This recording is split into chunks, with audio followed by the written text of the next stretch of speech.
자기의 본래 성품, 본래부터 있던 거라는 거죠. 본래부터 있던 걸 뿐 아니라 자기의 살림살이에요. 살림살이, 집에 살림살이 같은 가재도구가 없으면 밥도 해먹을 수 없고, 인생을 살았다라는 것은 곧 자기 살림살이가 있다는 얘기다.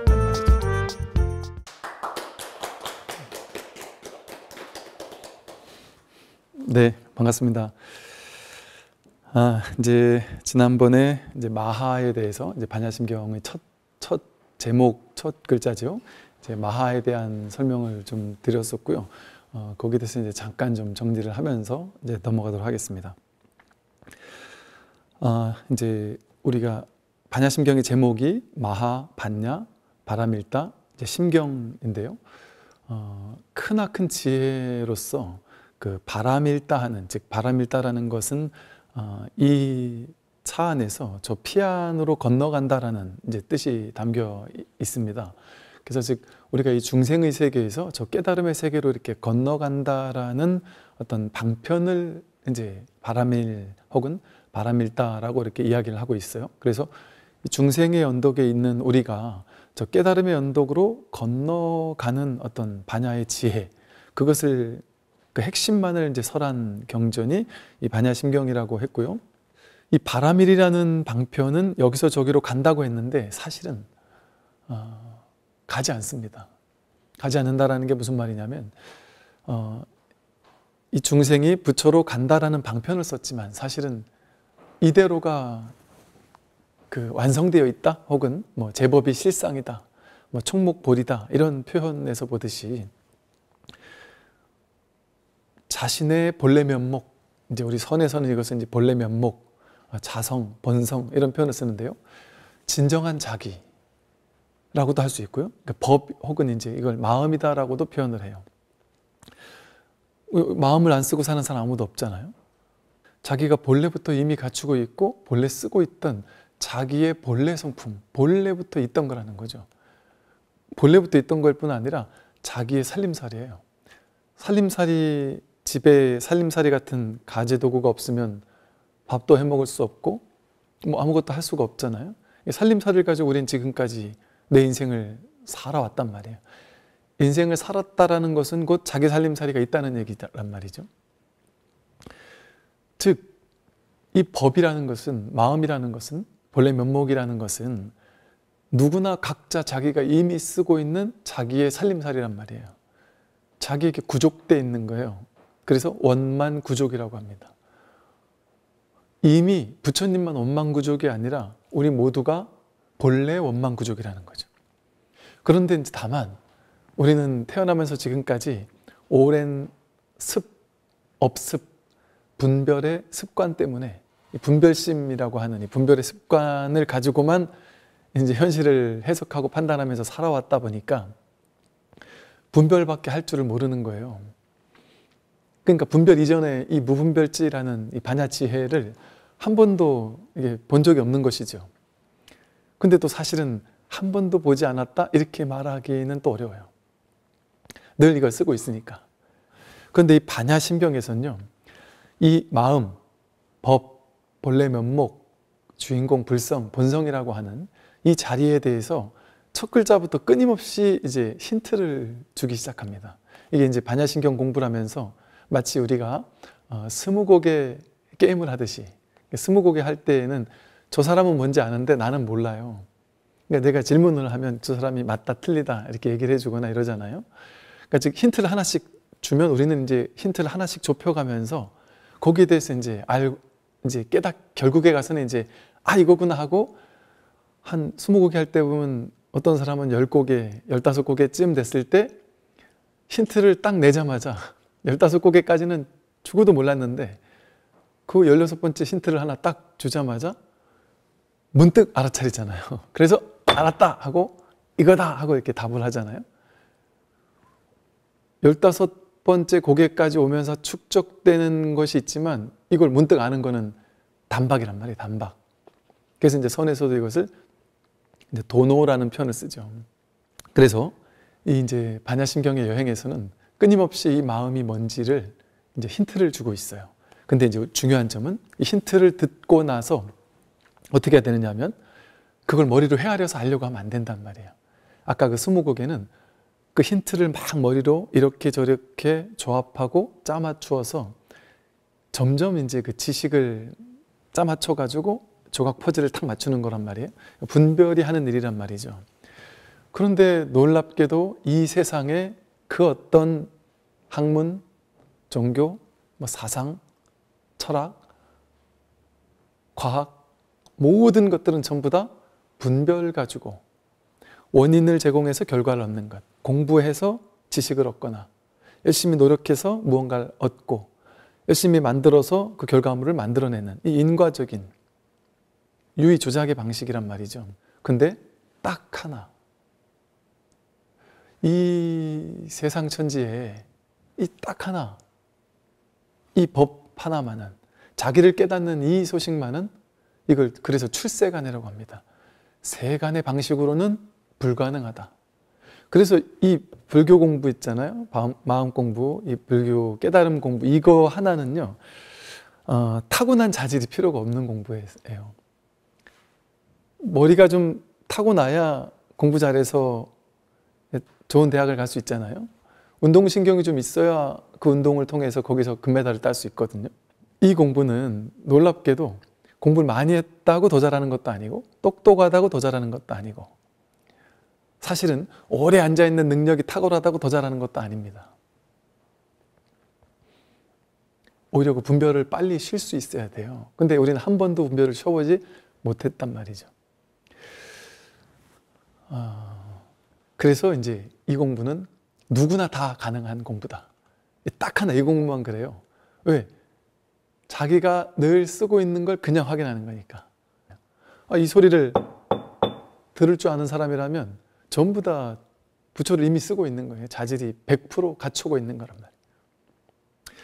그렇기 때문에 이제 힌트가 하나하나 나올 때마다 이 힌트에서 내가 이제 탁 알아차릴 수도 있단 말이에요. 이 법의 성품을 알아차릴 수 있단 말이에요. 그런 가능성을 안고 법문을 이제 들어야 되고, 그런데 중요한 것은 머리로 알려고 헤아리고 판단하고 분별해서 이해해서 이해하다가 어느 날 탁 알게 될까? 그럴 수는 없습니다. 그건 분별지기 때문에. 그래서 그냥 가슴이 답답한, 내가 저게 뭔지를 알고 싶다. 마음이 뭔지를 내가 정말 확인하고 싶다.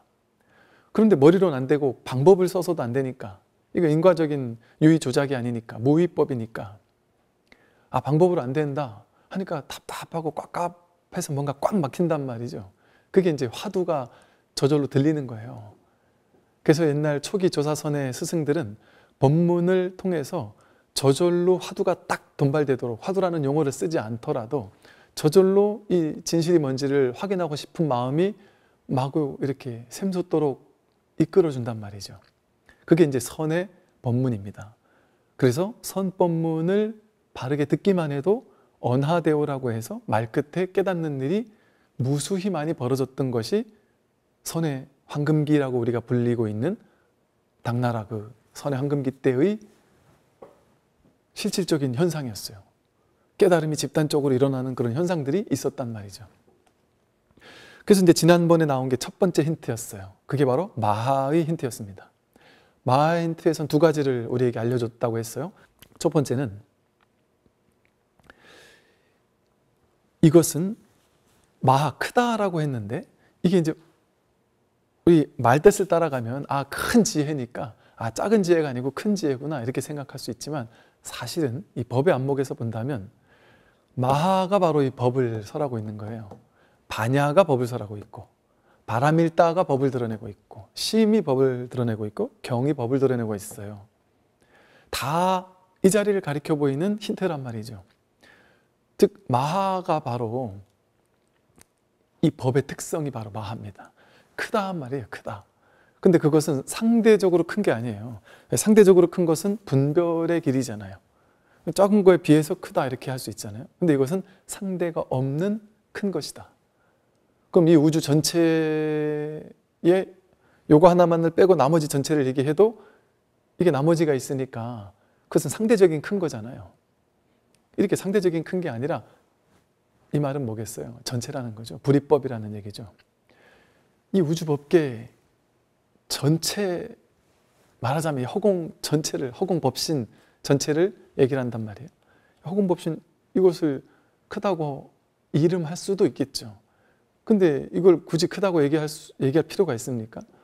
작은 거에 비해 크다라고 할 때는 크다라고 말할 수 있겠지만 상대가 없는 큰 것은 크다라고 말할 필요조차 없는 거죠. 나는 지금 이 몸을 나라고 생각하며 살았거든요. 내 몸은 요만한 사람이었어요. 나는 뭐 177이 내 키다, 뭐 160이 내 키다 하면 나는 요만한 사람이었어요. 내가 큰지 작은지는 남들하고 비교해서 저 사람들보다 내가 커 혹은 내가 작아, 이것만이 나의 정체성이라고 느끼며 살았단 말이에요. 근데 이 본래 면목이라는 게 뭐예요? 진정한 자기가 누구인지 이먹고 나는 누구인가에 대한 공부잖아요. 그런데 이 진정한 자기는 뭐라는 거예요? 첫 번째 힌트가 마하란 말이에요. 마하, 크다는 거예요. 상대할 수 없게 크단 말이죠. 그 말은 뭐겠어요? 이 몸이 내가 아니라는 뜻이죠. 몸은 제한되어 있는, 다른 것과 이 몸은 구분되잖아요. 그러니까 구분되는 것은 마하가 아니잖아요. 그러니까 이 몸은 마하가 아니에요. 그러니까 이 몸이 내가 아니란 말이죠. 진정한 자기는 이 몸에 갇혀있지 않다라는 걸 뜻해요. 그렇게 해서 이렇게 이 마하라는 것이 우리에게 주는 이 첫 번째 어떤 힌트는, 아, 이렇게 제한된 어떤 이런 것이 아니구나. 진정한 자기는 마하구나. 마하. 툭 트여서 어떤 한계도 없는 무량수 무량광에 큰 제한이 없고 한계가 없는, 나머지가 없는 그 전체를 마하라고 하는구나. 이것을 마음, 법, 본래 면목이라고 하는 거였구나 하는 것을 이제 첫째 힌트로 한번 이제 사무쳐 보는 거예요. 도대체 뭘까? 그게 도대체 뭘까? 하고 하는 마음으로 그렇게 이제 화두 아닌 화두를 이제 하나하나 이제 들어간단 말이죠. 그렇게 해서 이제 반야 바람일다에 이제 우리가 여행을 이제 떠나 보는 거예요. 그러면 이제 마하 반야 했습니다. 이제 오늘 이제 반야를 이제 시작을 좀 할까 하는데요. 반야라는 것은 뭐 이걸 뭐 그냥 중요하다라고 할 수 있다 뭐 이런 게 아니라 전부죠. 불교에서 가장 중요한 가르침이죠. 그러니까 이제 반야심경이라는 이름도 반야심경이 됐겠죠.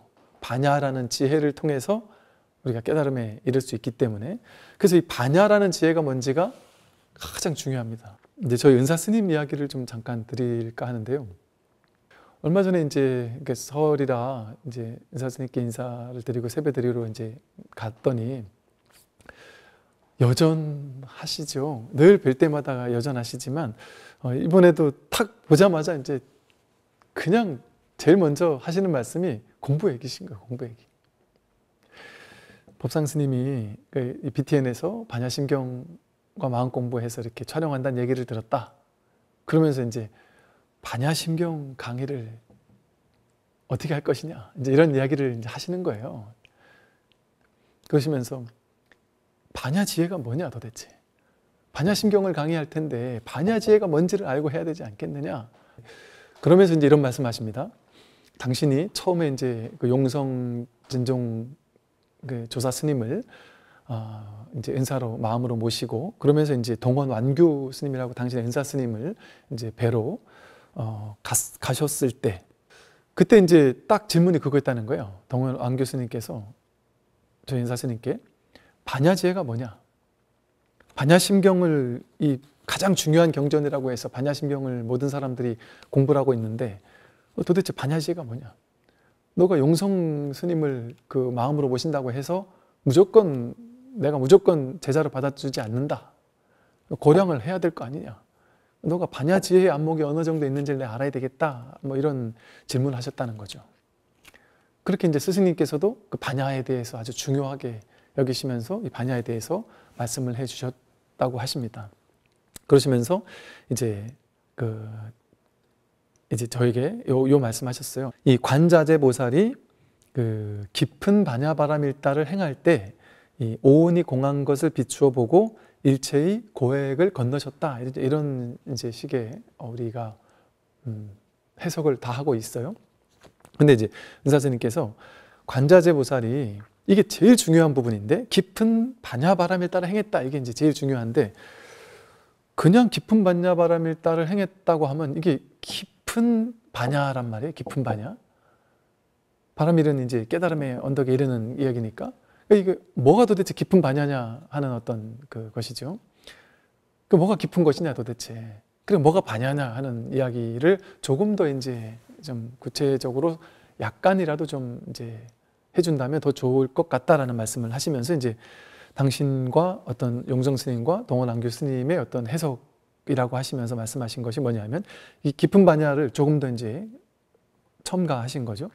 관자재 보살이 이게 무슨 반야냐 하면 실상을 비춰보는 지혜인 깊은 반야 바람일다라는 것이죠.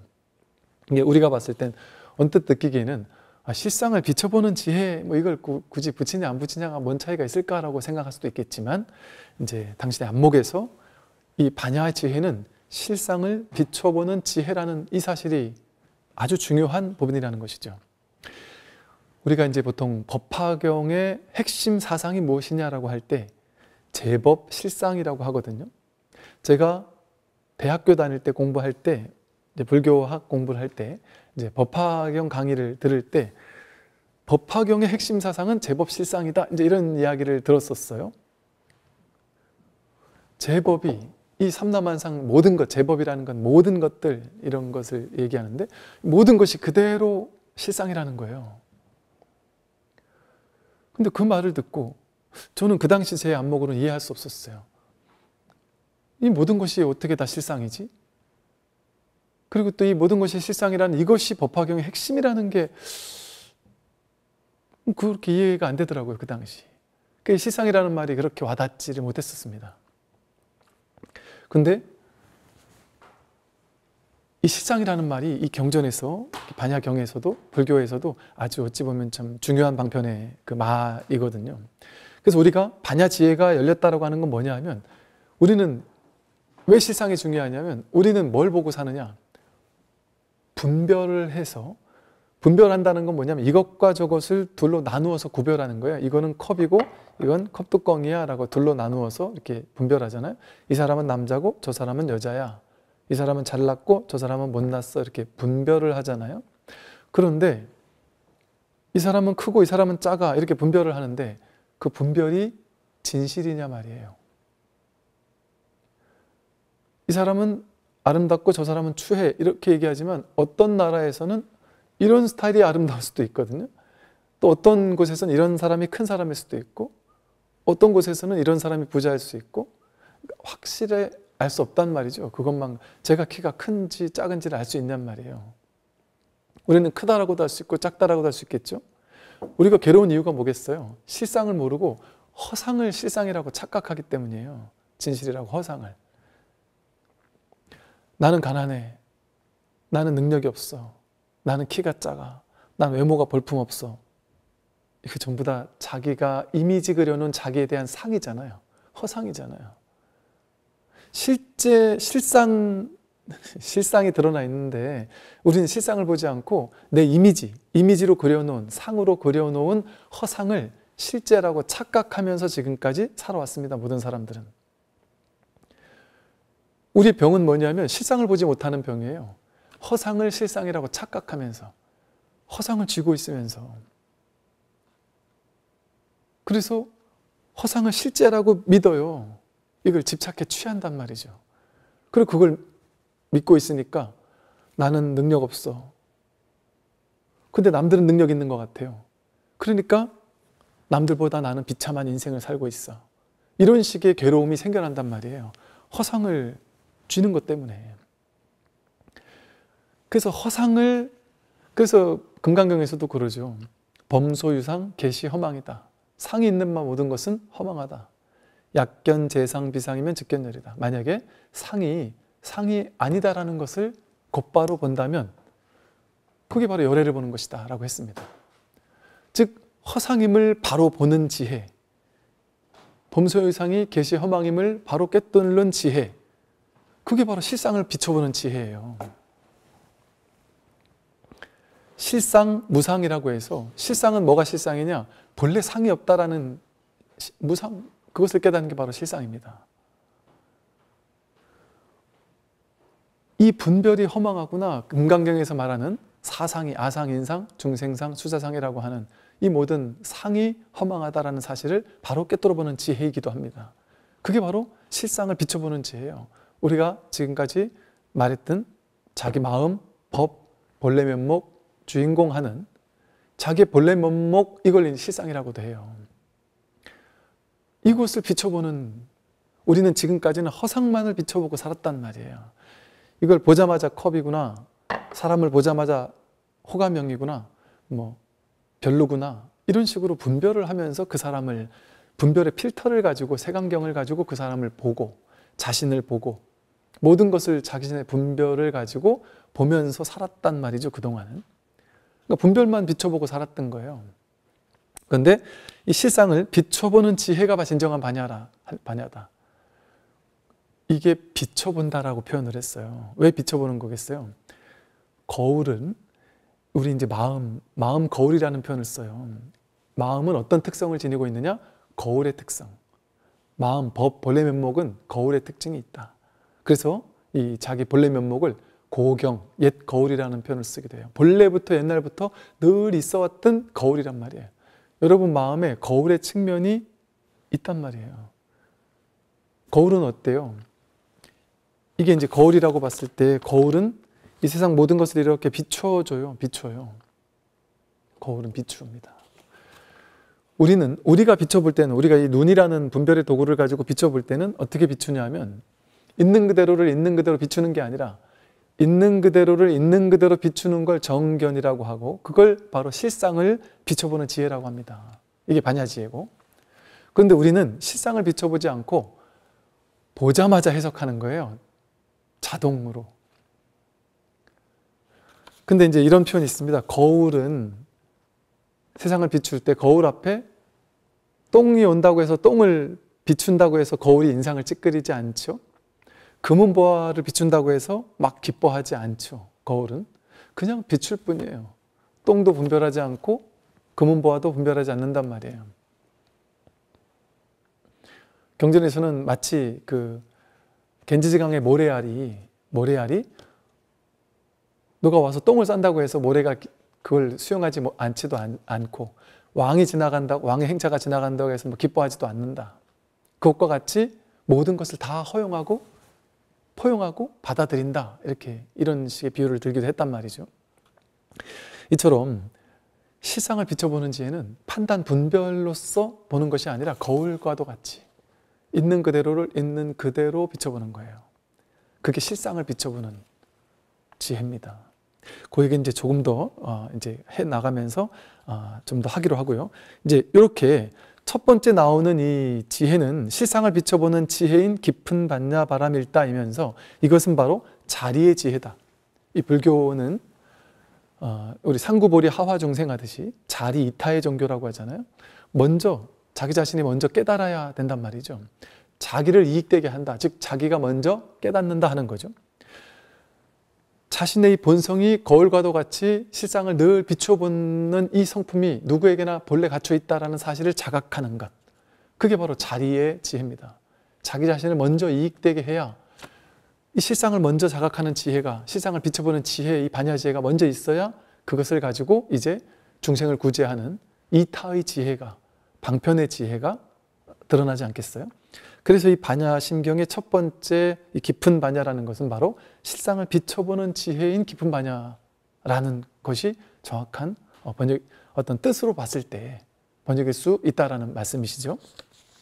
그런 말씀을 하시고, 이제 두 번째는 뭐였냐면, 중간에 이제 본문이 쭉 나가다 보면요, 3세의 모든 부처님도 반야바라밀다를 의지함으로 최상의 깨달음을 얻느니라라고 우리는 이렇게 해석을 하고 있는데, 여기에서 반야바라밀다를 의지함으로 위없는 올바른 깨달음인 정각을 이루었느니라라는 것이 조금 더 이렇게 바른 번역이라고 이제 당신께서 말씀을 하셨고요.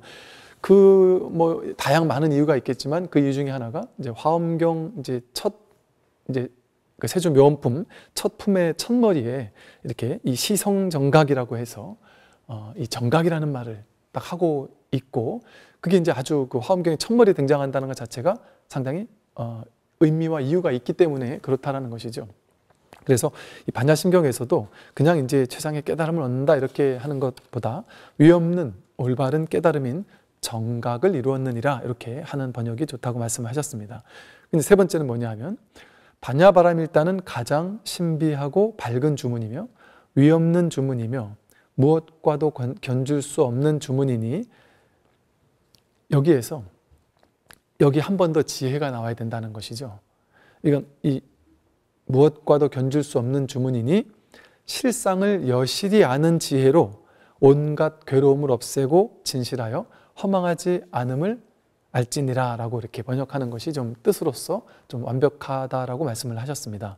그러면서 말씀하신 것이 아까는 자리의 지혜로서 실상을 비춰보는 지혜로서 자기가 자리의 지혜로서 문득 이제 도노한다는 것이겠죠. 그래서 자기 자신의 성품을 확인하고 그러고 나서 그냥 자기만 깨닫고 끝나는 것이 아니라 법을 이제 전해야 하는 것이죠.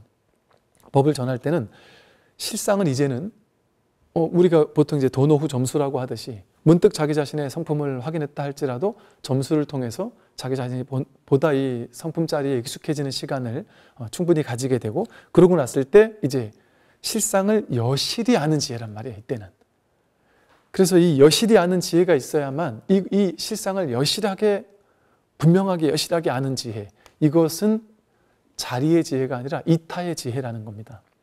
즉 이렇게 많은 공부인들이, 수행자들이 또 이 깨달음을 공부하는 사람들이 실상을 비춰보는 지혜로서 자기 자신을 이익되게 한 뒤에는 반드시 실상을 여실히 아는 지혜를 가지고 이타의 지혜를 가지고 반야의 이타적인 측면의 지혜를 가지고서 혼자만 깨달았다고 끝내서는 안 된다. 일체 중생에게 이 여실히 본인 스스로 깨닫게 된 이 여실히 아는 지혜를 일체 중생과 함께 나누어야 한다는 거죠. 회항하고 나누는 이 지혜가 없다면, 이 이타의 지혜가 없다면 그것은 반쪽짜리 지혜밖에 되지 못한다. 다시 중생 속으로 들어가서 부처님께서 처음 깨달음을 얻고 60명의 제자들이 처음 깨달음을 얻었을 때 바로 깨달음이 어쩌면 우리 선으로 말하면 도노 후 점수가 좀 부족했을 수 있어요.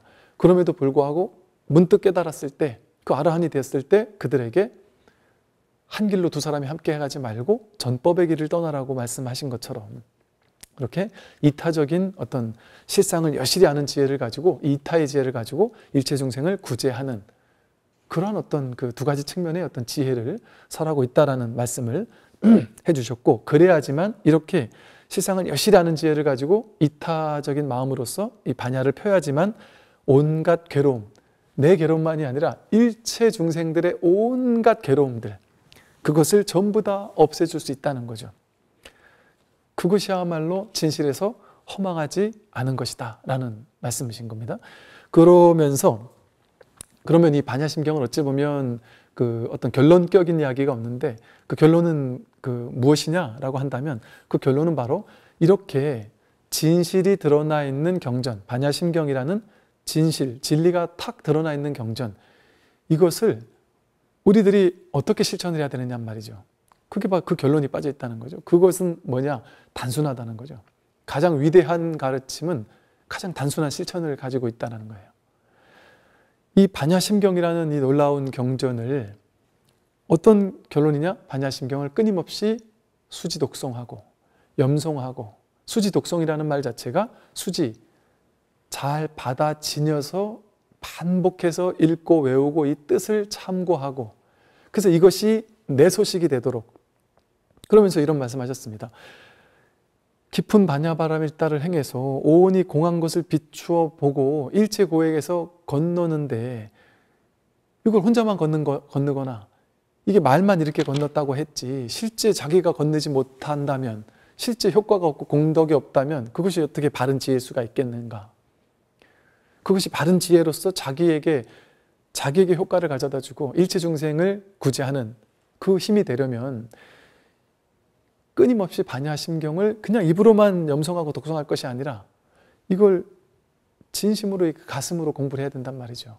염송하고 독송하고 공부하고, 그래서 이것이 자신의 공부가 돼야 된다는 거예요.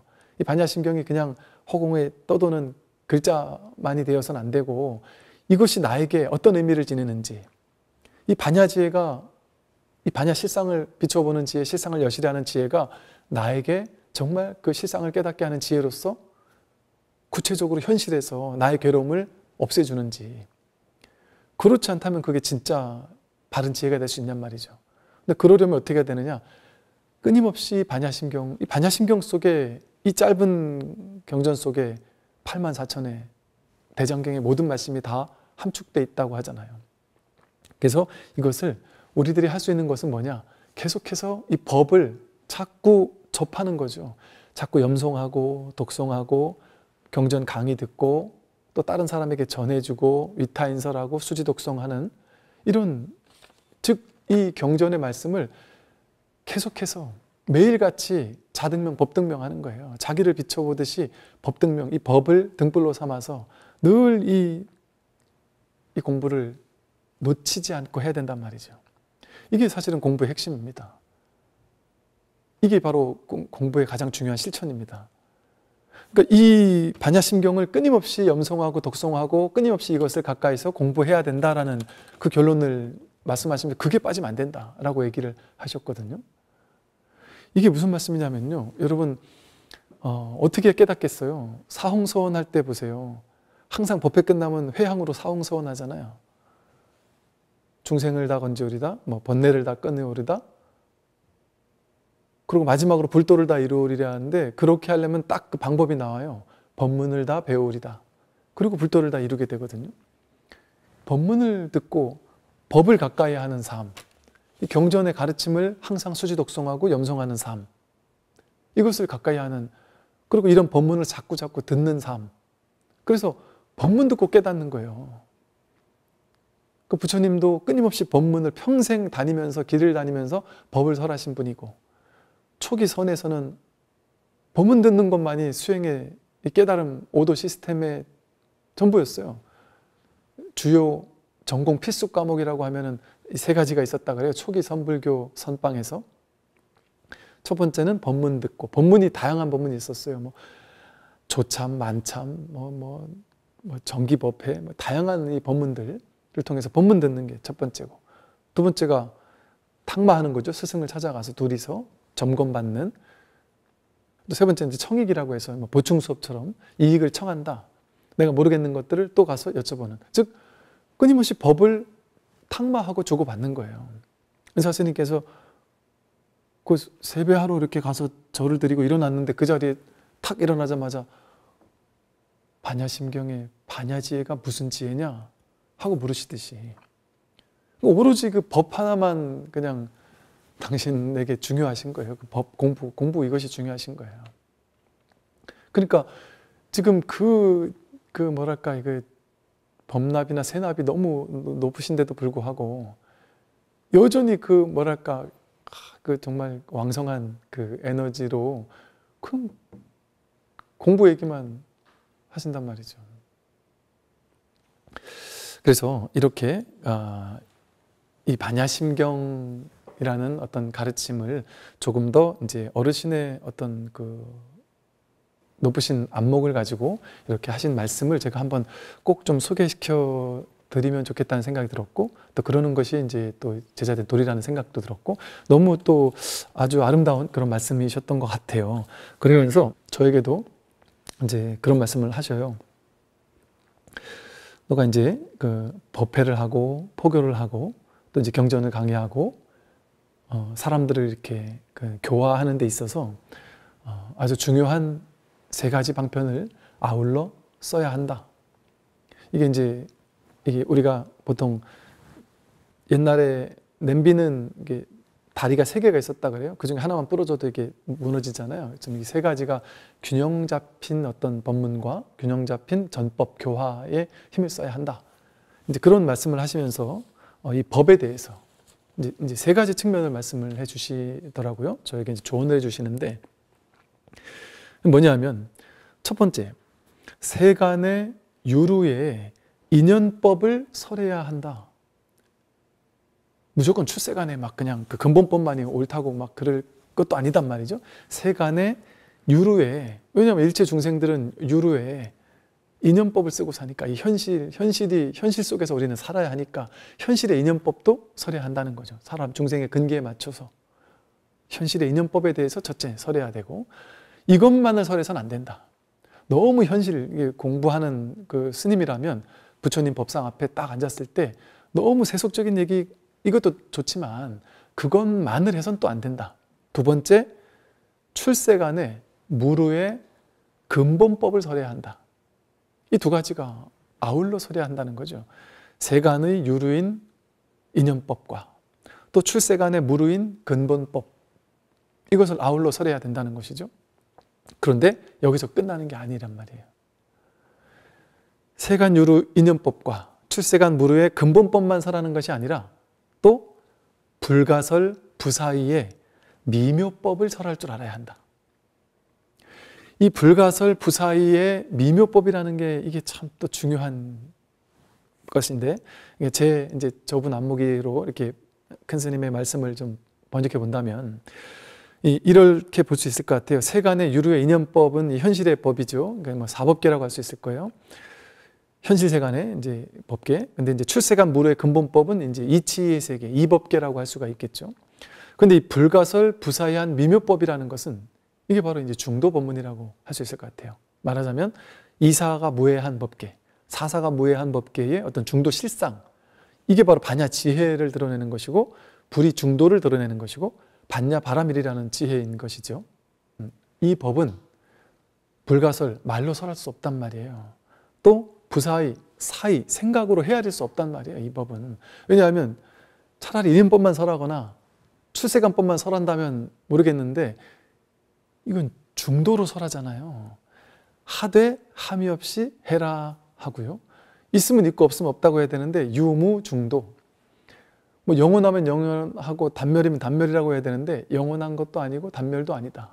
팔불중도 같은 것을 설한단 말이죠. 중도에서는 있다거나 없다라는 어떤 한쪽에 치우쳐서 설하지 않는단 말이에요.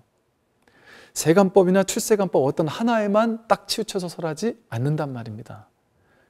그래서 이걸 미묘법이라 그래요. 왜 미묘해요? 미묘가 무슨 말이냐면 우리 생각으로는 헤아릴 수 없다는 거예요. 우리가 이해가 안 되는 게 당연한 것이죠. 그러니까 중도의 법문은 머리로 이해가 되지 않아요. 왜? 이렇게 방편을 이렇게 설했다가 또 저렇게 설한단 말이에요. 왜? 여기 치우친 사람은 이걸 깨주고 저기 치우친 사람은 그걸 깨주니까. 유에 치우친 사람은 무를, 무에 치우친 사람은 유를 법문해 준단 말이죠. 그러니까 듣는 사람 입장에서는 이게 미묘하단 말이에요. 알 수 없단 말이에요. 도대체 무슨 말씀을 하시는가. 그리고 이 법이라는 것 자체가 우리 머리로 헤아릴 수 없는 거다 보니까 이 중도의 실상은. 그래서 이 실상을 비춰보는 지혜, 실상을 여실히 아는 지혜, 이 실상의 지혜는 우리가 말로 헤아릴 수 없고 이해로, 사이로, 불가사의에서 이해 헤아림으로써 가 닿을 수 있는 것이 아니에요. 우리가 보통 이제 뭐 진공 묘요 이렇게 하듯이 진공이지만 묘하게 있다. 없다, 없으면 없다고 하든지 있으면 있다고 해야 되는데 진공 묘유란 말이에요. 진공의 측면이 있고 묘유의 측면이 있단 말이에요. 근데 우리 분별은 있으면 있다, 없으면 없다 해야지 이해를 해요. 그러니까 부사의, 불가설의 미묘법이란 말이에요. 이 공부는. 그래서 은사 스님의 말씀처럼 여러분들이 공부할 때도 마찬가지예요. 제가 법을 설할 때만 그런 것이 아니라 우리가 공부할 때도 마찬가지다. 아, 이것은 세간의 유루의 인연법을 설하는 법문이구나. 그러면 인연법에서는 아주 쉽게 인과에 대한 이야기도 할 수 있고 복을 짓는 이야기도 할 수 있고 윤리 도덕적인 얘기도 하고 그렇게 방편을 쓸 수 있겠죠. 그죠? 그러나 거기서만 멈춰서도 안 된다는 거예요. 출세간 무르의 근본법까지 나아가야 한다. 그래서 생사에서 완전히 해탈하는 사성제의 법문까지 나아가서 공부를 해야 되는 것이죠. 그러면서 항상 중도의 안목, 불가설, 부사이한 이 미묘법이라는 중도, 반야바라밀, 불이중도라는 이 바른 법문의 안목을 통해서 이 어떤 세간에만 혹은 출세간에만 어느 하나에만 치우쳐 있어서도 안 된다. 그래서 이 어떤 중도 실상, 이것이 바로 진정한 어떤 반야 지혜라고 할 수가 있습니다. 오늘 이 반야를 설명하는 이 첫 시간에는 이렇게 저희 은사 선생님께서 말씀해 주신 그런 말씀을 드리는 것으로 마치도록 이렇게 하겠습니다. 들어주시느라고 수고 많으셨습니다. 성불하십시오.